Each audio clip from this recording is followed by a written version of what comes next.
Welcome to the Real News Network. I'm Jessica Devereaux in Baltimore. 529 Muslim Brotherhood members were sentenced to death for the murder of a police officer and attacking a police station in Egypt. The event took place a month after the military overthrew former Egyptian President Morsi, who, by the way, still remains on trial. Amnesty International has called the ruling grotesque, and the decision is seen as an attempt to suppress opposition to military rule, as well as clear the way for an expected presidential bid by Army Chief El-Sisi. Last December, Egyptian military rulers criminalized the Muslim Brotherhood and declared them a terrorist organization. Now joining us to discuss the latest developments is our guest, Mohamed Elmeshad. He is an independent journalist who wrote for Egypt Independent for 2 years, and he joins us now from London. Thank you for being with us, Mohamed. So, Mohamed, tell us about the court ruling and how you think it will affect the political climate in Egypt. Well, the court ruling is, simply it's the largest sort of mass ruling of, mass conviction for murder, which entails execution in the modern history of Egypt. Apparently it happened over just 2 court sessions, where the first one was very short. The second one is when they gave the ruling. Of course, for 528 or 545 total for 545 total people on trial. It's impossible for them to have gone through complete due process. What we know so far is that these people, they may or may not have been involved in in some altercations with police at Matar police station in Minya, where one officer was killed, and because of that, they were all convicted of murder, and 528 of them were given death sentences. Now, we must note that only 154 of them were actually there, and the rest were absentee. So according to Egyptian law, if the ones who are absent show up in court, then this ruling is null for them. But fact remains, 528 people were sentenced in just 2 sessions to death for one death, while police were acquitted just a couple of weeks ago over 37 murders under their hands in a police van. Only one person was given any sort of conviction, and it was 10 years. So this raises many questions. It's a lot of people across the political divide in Egypt are very upset. They have no clue how this happens, how such a trial could happen so quickly, while we still have tens and tens of police officers on trial for the deaths of over 1,000 people over the 3-year period during the revolution. Yes, and the U.S. State Department is also questioning the validity of the process. I just want to point to a quotation that came out of an AFP report that said, quoted one of the State Department officials saying, "While appeals are possible, it simply does not seem possible that a fair review of evidence and testimony consistent with international standards could be accomplished with over 529 defendants after a 2-day trial."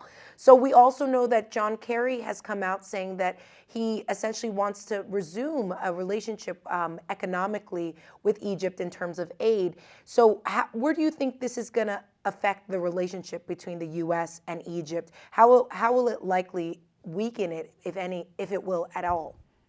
If any U.S. senator or congressman wants to bring up this subject and ask for the U.S. to stop funding or stop giving any sort of aid to Egypt, this is now their prime. This could be their prime evidence of a lack of basic human rights in Egypt.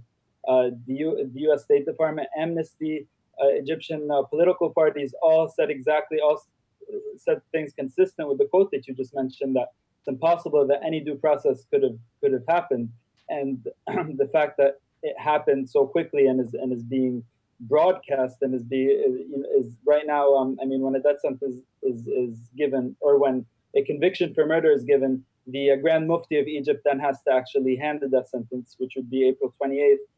There will be appeals, of course, but it's not inconceivable that the U.S. would stop giving aid, or would have a hard time justifying aid to the U.S. Congress after such a ruling.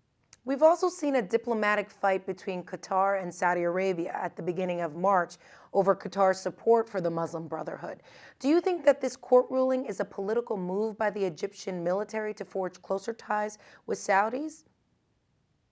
This court ruling, I mean, if we want to read into it politically, it could go in any different directions. And I spoke to academics and lawyers actually today, and the just general theorizations of what's happening or what this is, given that it's so unusual and so harsh and so unreasonable by all accounts, is that perhaps it's a show of force.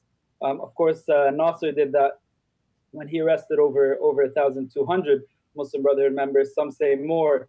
And the only mass execution that happened after such a ruling included 6 Muslim Brotherhood leaders.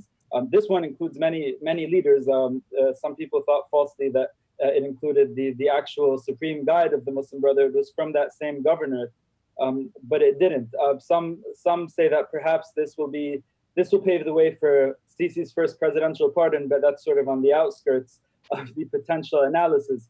The actual ruling, it can be taken in an international context, I don't think, because what does Saudi Arabia or Qatar have to gain from a ruling that affects the low-ranking members from the Muslim Brotherhood, and it could potentially have great public opinion backlashes.